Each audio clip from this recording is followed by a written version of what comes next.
अरे पहले हो जाने दो यार।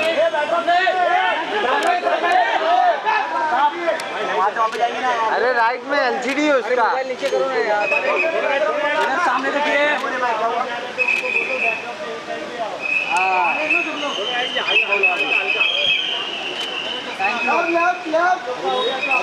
बोलो बोलो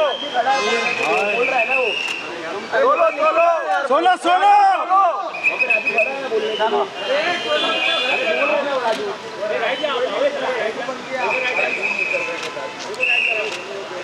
अरे कैसे राइट जाओ, राइट में LCD.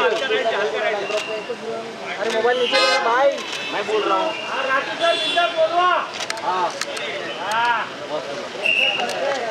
SBI IRCTC credit card కి చాలా బెనిఫిట్స్ ఉన్నాయి. ఈ కార్డ్ ని యాక్టివేట్ చేసుకుని 1750 రూపీస్ ఎర్న్ చేయొచ్చు. అండ్ ఈ కార్డ్ యూజ్ చేసి IRCTC యాప్ లో కానీ వెబ్సైట్ లో కానీ టికెట్స్ బుక్ చేస్తే 350 రూపీస్ ఆఫ్ వస్తుంది.